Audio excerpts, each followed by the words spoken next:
سلام بچه‌ها. مهمترین نکات برای اپلای موفق برای دانشگاه چیه؟ توی ادامه ویدیو با من همراه باشین تا این نکات رو با هم دیگه مرور کنیم.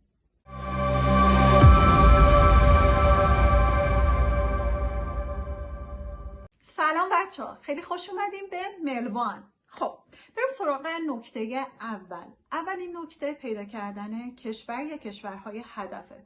بچه‌ها یه نکته مهمی که وجود داره اینه که حتما به جای در نظر گرفتن تنها یک کشور چند تا کشور رو برای خودتون در نظر بگیرید. این اشتباهی بود که من توی اپلای خودم انجام دادم و اولین بار فقط کشور کانادا رو در نظر گرفتم و متاسفانه به علت کرونا و مسائل دیگه‌ای که وجود داشت چندین بار ریجکت شدم. اما اینکه فقط در واقع یک کشور در نظر نگیرید و چند تا کشور در نظر بگیرید که در مواقعی که ویزاتون ریجکت شد خیلی سریع بتونید به اون کشورها در واقع سر بزنید و دانشگاه‌های اون کشورها رو هم در نظر بگیرید، خیلی میتونه به روند انجام کارتون و سریعتر پیش رفتن کارتون کمک بکنه.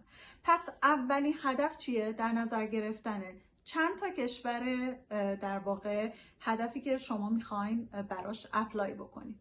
دومین کار چیه؟ دومین کار اینه که بعد از اینکه کشورهای خودتون رو انتخاب کردین بیاین و چند تا دانشگاه هدف انتخاب کنین. حالا دانشگاه چجوری انتخاب میشن؟ این دیگه بستگی به سرچ شما تو گوگل و رشته‌تون داره. اینکه میتونید سرچ کنید و ببینید که تو اون کشورها دانشگاه‌هایی که رشته شما رو ارائه میکنن چه دانشگاه‌هایی هستن و یعنی که لیست کلی دانشگاه ها چیه و بتونین برین توی سایت های مختلف دانشگاه و در واقع رشته خودتون رو پیدا بکنین و به این طریق بیاین و اون دانشگاه های هدفتون رو پیدا کنین. نکته ای که توی در واقع اینجا وجود داره اینه که برای دانشجوهایی که توی مقطع دکترا هستن یا پست دکترا هستن با دانشجوهایی که توی مقطع فوق لیسانس یا لیسانس هستن یه تفاوتی وجود داره. بچهای مقطع معمولا دکترا باید به دنبال اساتیدی توی دانشگاه ها بگردن که عموما در واقع اون زمینه‌ای که بچه‌ها کار کردن رو کار کرده باشه یا علاقه‌مند به اون زمینه ها باشه و بتونه از طریق مکاتبه با اون استاد یه پوزیشن دکترا برای خودشون باز بکنن.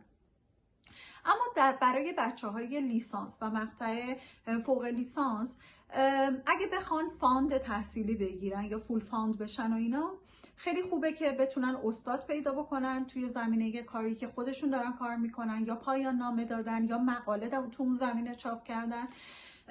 در غیر این صورت باید بیان و اون در واقع requirements هایی که دانشگاه داره برای اپلای کردن رو بیان پیدا بکنن و بر اساس اون برای خودشون برنامه ریزی کنن.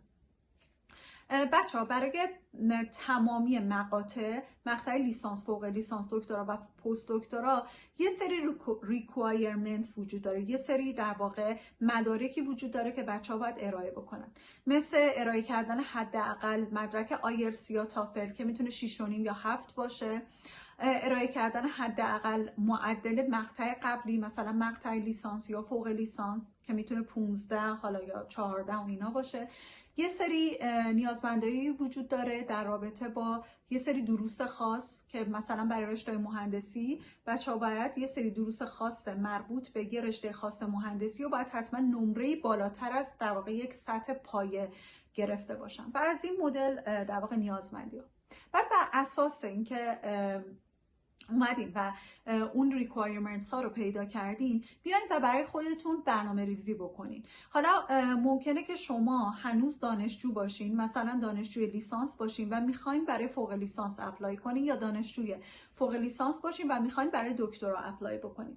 باید بیاین یه برنامه ریزی داشته باشین از اینکه میخواین مثلا موضوع پایان نامتون چی باشه، چقدر زمان میبره کار کردن روی موضوع پایان نامتون، آیا امتحان آیلتستون رو شرکت کردین یا تافلتون رو یا نه، چقدر زمان میبره آماده شدن برای این امتحانات، چه برنامه ریزی میخواین داشته باشین، آیا میخواین همزمان هم برای امتحان آیلتس یا تافل بخونین و هم میخواین روی پایان نامتون کار کنین و باید این برنامه ریزی رو به دقت انجام بدین و باید در نظر بگیرین که یه تایم خوبی میخواین برای اینکه خودتون رو آماده بکنین هم برای امتحان آیلتس یا تافل، هم برای اینکه از پایان نامتون دفاع کنین و پایان نامتون رو بنویسین.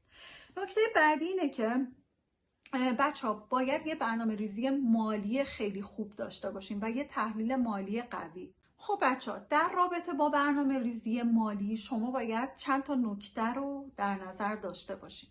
اول اینکه باید بدونین که چه مقدار پولی رو باید برای انجام دادن هر کدوم از مراحل اپلایتون در نظر بگیرید. مثلا شما باید یه مقدار پولی رو برای ترجمه مدارکتون در نظر بگیرید، شاید یه چیزی حدود 5 تا 10 میلیون.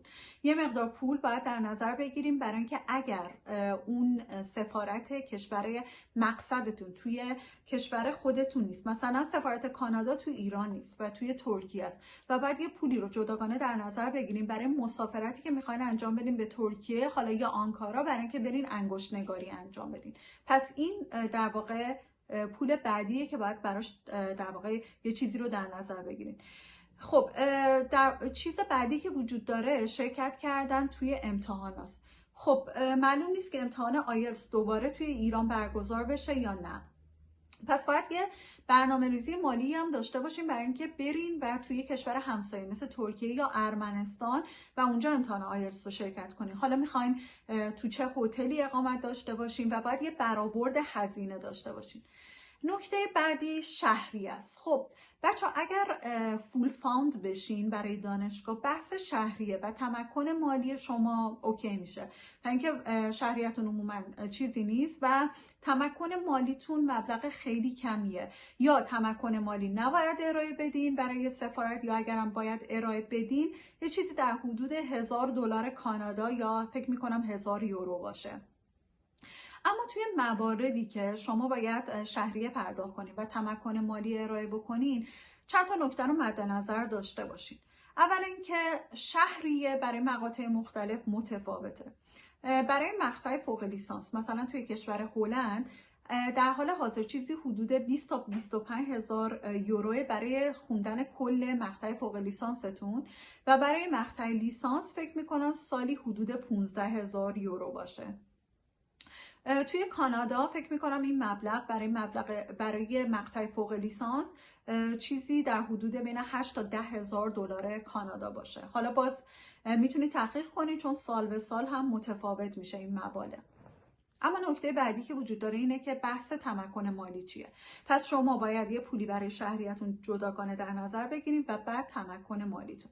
تمکن مالی بچه‌ها پولیه که شما باید به سفارت نشون بدین و ثابت کنین که شما هزینه زندگی برای 1 سالتون رو دارین بدون اینکه کار بکنین و دانشجو باشین تنها.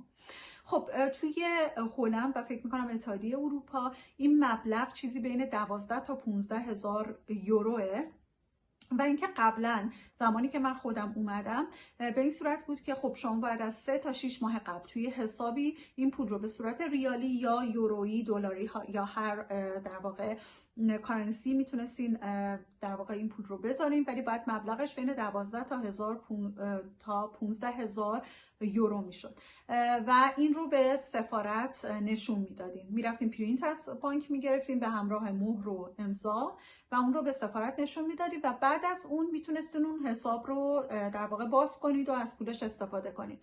اما در حال حاضر این قانون تغییر کرده برای کشور هلند و دولت این پول رو نگه میداره و به صورت ماهیانه میاد اون مبلغ که شما برای زندگی نیاز دارین رو به شما پرداخت میکنه که مثلا شاید 1000 یورو 1500 یورو باشه که اینم پس باید در نظر بگیرید که پس شما باید پولتون به مدت 1 سال توی اون حساب بلوکه میشه و دولت ماه به ماه به شما پول هزینه زندگیتون رو پرداخت میکنه. این قانون رو در مورد کانادا نمیدونم. اگر بچه‌هایی توی کانادا هستن که اونجا زندگی میکنن یا به تازگی اپلای کردن و از قوانین اطلاع دارن، خیلی خوشحال میشم که توی کامنت ها اینو برام بنویسن. پس 4 در واقع مرحله است که شما باید براش آمادگی مالی داشته باشین. در واقع 5 مرحله است. مرحله اول ترجمه مدارکه. مرحله دوم بحث سفارت اگه سفارت اون کشور توی ایران نیست. مرحله سوم بحث شرکت کردن توی امتحان تافل آیلتس.